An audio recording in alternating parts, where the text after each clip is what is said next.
Hello there, everyone. Welcome to the World of Momos podcast.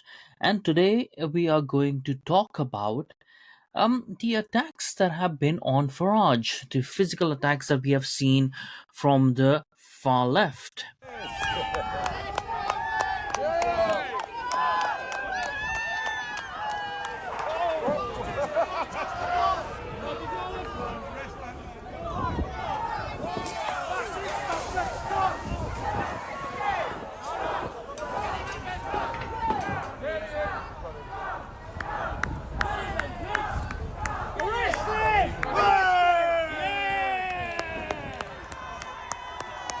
As it turns out, it's not really good for democracy now, is it? They've been blaming the far right, they've been blaming the ghost of far right for so long, and completely ignoring the actual threat to democracy that we have in this country and the rest of the West, which is the far left. But before we go on, just like to ask you all to like, subscribe, and share this podcast and my Substack, theworldofmomos.com. Now, back to what we were saying. Farage. Now, obviously, I made I think it's two videos now about Farage in this election cycle, but things are changing at quite a fast pace. So, as I said before, my criticism of Farage was that he's not Gert Wilders, that he doesn't understand the dangers of Islam. As it turns out, since the attacks that has been on him, the physical attacks that has been on him, admittedly by far left, so to speak, or people who have been people who don't even know if they're far left or not. Like some of them, the recent one that has happened today has definitely been someone who knows that he's far left. The other person, that woman who did it in Clacton, might have just been doing for self publicity. You know, being an online whore and all that. Anyways, but it might show him, as even though he probably already knows it, but the dangers of actual physical violence, that if far left are this violent, which we all know and which we can all openly say, which is fine, how much more violent are the Islamists, and by extension the Muslims who believe, right? The believing Muslims, the practicing and believing Muslims, because we see that all the time. It's not just on the street, on the demonstration since October the 7th, but since October the 7th it's also been on the speakers corners in London. You can see the attacks on Christians. So one can only hope um, that he sees why some people, including myself, criticize him for his lackluster immigration policy, which net zero migration. It might be best to come up with a more flexible policy, perhaps, because we need mass deportations and we need to block immigration, probably indefinitely, from certain parts of the world, especially the Islamic world. That was my main criticism, that he needs to understand that. Hopefully he will. Hopefully there's more to come as time changes, as time progresses. He is smart enough, he's intelligent enough, he's politically astute enough to react in the proper ways. But one would hope that he can be a bit more proactive when it comes to the Islamist problem. Let's just hope that.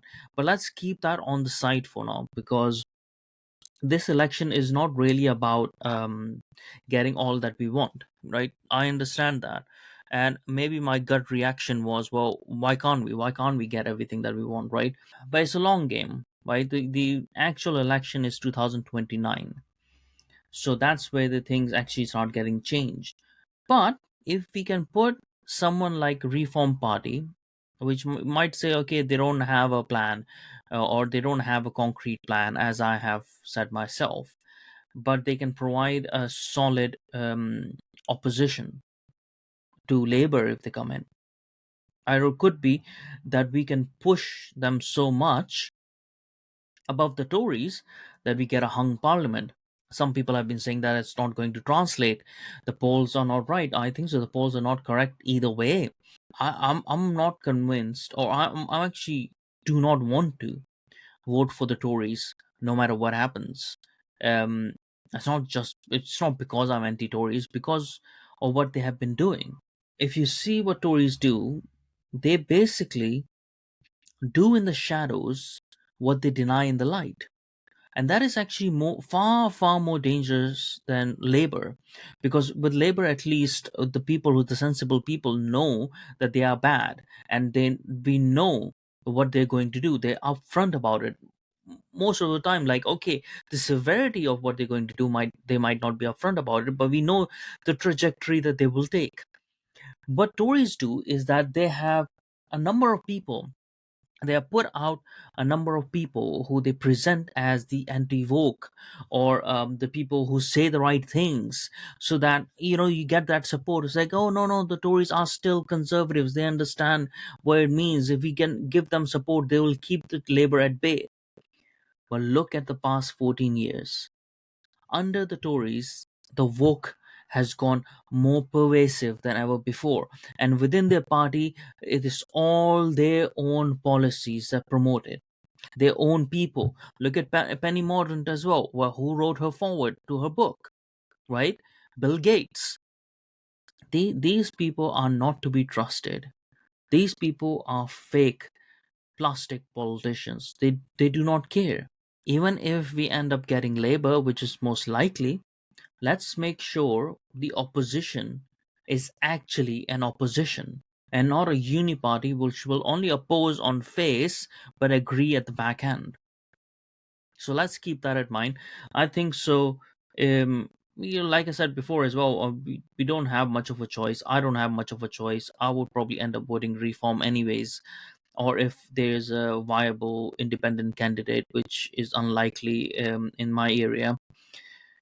But this is what we have been dealt with.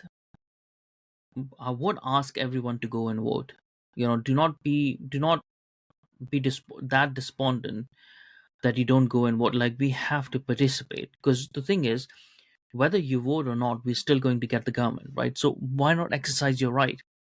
It's not as if you don't vote, um that the laws that which our government is going to put in, you're going to be excluded from it. You're going to be exempted from it because you didn't vote. They're still going to apply to you, so might as well vote and give some sort of a chance for an opposition to come in, which is the proper opposition that blocks the government, and that the labor doesn't get a full majority, not full enough at least to make all the laws and like agree upon all the laws and stuff, which is going to ruin this country. So the culture of this country and the economy, who cares about the economy anyways if you don't have a culture and values and traditions set. So let's make sure that we go out and vote. I'm happy to endorse reform in that respect, that we vote for them to get an opposition that actually matters. But at the same time, I would still say the same thing that I was saying before, which was my actual criticism of Reform Party anyways. Don't think that just by voting Reform that you have got the job done. Okay, the actual job starts on the 5th of July. So vote and then come back, because we all need to be a part of some sort of a cultural movement. We need to back up the real political parties that have a long standing plan. There's a lot of parties that are there which have a proper policy and plan, which actually wants to do good for the country. I think so. SDP is one of them. The Social Democratic Party is one of them. Especially people in the north and people who are labor voters should really look into it. I actually even think like UKIP is not as bad as some people might think. UKIP has good people in place, and I hope that they're working on their plan, as was told to us in our podcast episode with Nick Tenconi, their deputy leader. And maybe parties like Britain First uh, would come up with some plans as well. I am hoping to have a episode out with Paul Golding as well, so we'll talk about it with him. but also maybe there is a more to reform, and we'll see more to reform in the 4 or 5 years. But the thing is, we keep the pressure on. We don't make any politician into a god, because even for us, we keep the pressure on. We keep criticizing where it's valid to do so. It doesn't mean that we don't support each other. We don't support the point of views, the different point of views and stuff like that. It just means that we all want to, we don't just become followers, right? We all want something good for the country. And we know the immigration is the number one issue, and that needs to be fixed straight away. Anyways, that's all I wanted to say today. Thank you so much for listening. I'll catch you next time.